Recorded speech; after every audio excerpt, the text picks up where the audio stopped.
Dear students, welcome back to this session. Chapter 9, Conditional Construct in Java, Session 4. So what is conditional construct in Java? Before entering to this, today's class will be completely based on the basics from if else and switch and so on, because one of the student has got some doubts. So for that reason I am going to recapitulate everything. Please listen carefully. If you have any doubt, you can ask me anytime. The first one is Java provides three types of selection statement. They are if else and switch statement. Let us discuss one by one in detail. So dear students, let's get started. The first concept is the if statement of Java. How if statement works. So here you can see one is true and one is false. Let us talk in detail. This is nothing but working of Java if statement. Expression is true. Int test is equal to 5 if test is less than 10. Okay. In the right hand side, int test is equal to 5 if test is greater than 10. So in this you have to understand one thing, which is true and which is false. 5 obviously it is less than 10, so the left hand side will be true, so the right hand side will not be true. Java if statement. Class if statement, public static void main string arguments, the number, that is int number is equal to 10. So this is the number we are going to input on the output terminal. Check if number is greater than 0. Then if number is greater than 0, what has to be printed? System.out.println, the number is positive. Okay, if it is positive, you have to print one more statement, that is system.out.print. This statement is always executed. You can see in the right hand side the output is positive, and the second statement what we have printed is this statement is always executed.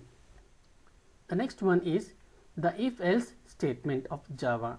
So here if else of statement is Java, you should understand more than one condition is if else statement.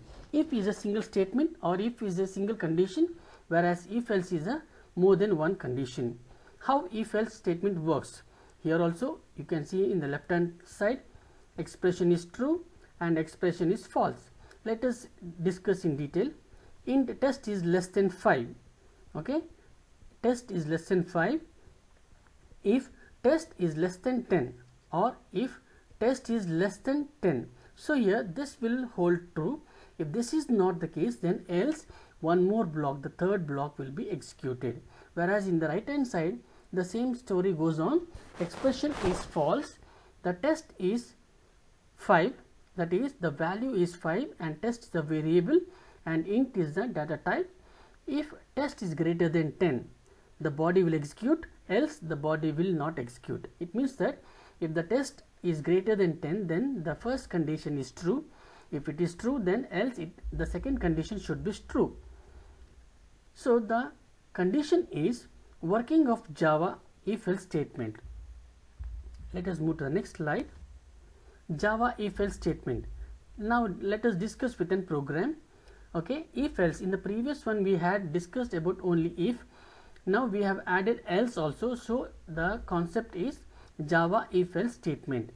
Class if else, public static void main string arguments, int number is equal to 10. Now here what we are going to do is check if number is greater than 0. If the number is greater than 0, if number is greater than 0, what has to be printed? This should be printed as the number is positive. Else system.out.println, the number is not positive. So number is greater than 0 is always positive, so it will print as output. You can see the number is positive. In the meantime, we have used one more syntax, that is system.out.println. This statement is always executed. This is just an example or just an add-on to this program. Now switch statement. So here multiple number of condition to be satisfied. Okay, so that is called switch statement. Expression matches case 1.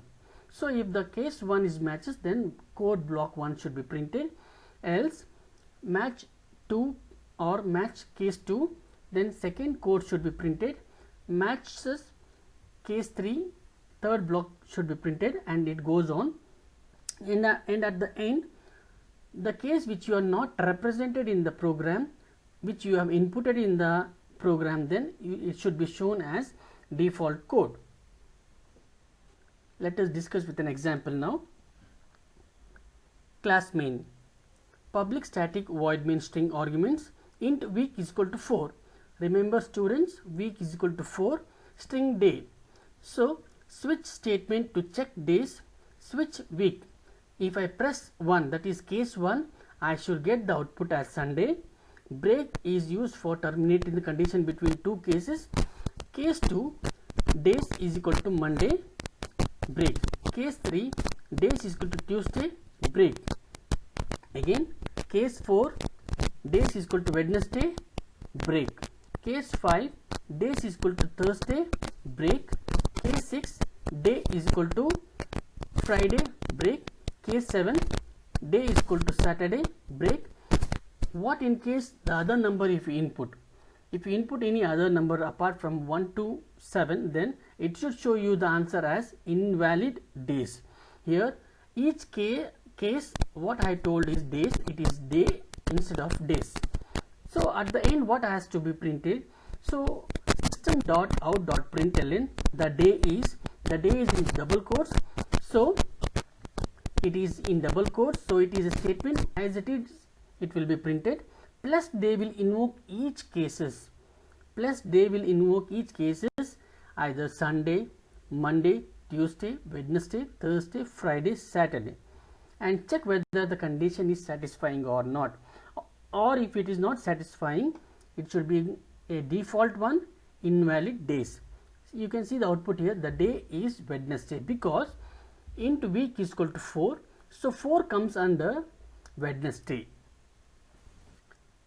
Now let us move on to the program section. Here the question is, annual examination result of 50 students in a class is tabulated as follows. So here you can see a roll number, student, I mean to say subject A, subject B and subject C, and the details has to be printed. This is how the output should be printed. Let us move on to the next. Here the question goes like this: write a program to read the data, calculate and display the following. There are 3 questions: average marks obtained by each student, print the roll number and average marks of the student whose average marks is above 80. The third one is, and the last one, print the roll number and average marks of the student whose average is below 40. Let us move on to the program section for this question. So here import java.io.star is the package we are using. Class name is example, that is exam. Public static void main string argument throw IO exception. IO exception is nothing but input output exception. Any unwanted error throws, it has to be resolved and show the output. Buffer reader BR is equal to new buffer reader is a syntax. I'll read one more time. Buffer reader BR is equal to new buffer reader new input stream reader system.in. This syntax is supported by the import java.io.star. This will help you to accept all the information. So you can see here int roll in square bracket. Okay, so there are only one square bracket, so we can tell it as single dimensional array. If you use 2 square bracket, then it is multi-dimensional array. Int roll in single square bracket, new int 50, so you can store 50 elements. Int A again 50 elements, int B again 50 elements, int C again 50 elements. Double average, here you have to do the average of the 3 subjects, so you can save or keep it as 50 elements. Now for int I is equal to 0, I is less than roll number dot length I plus plus. Here you have to find out the roll number. System.out.print enter roll. So roll of I is equal to integer.parseInt br.readline. So this will accept the roll number. System.out.print marks in subject A.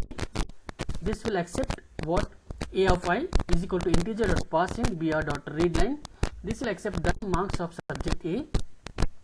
System.out.print marks in subject B bi, that is integer dot pass in br dot read line. Here this will accept subject B,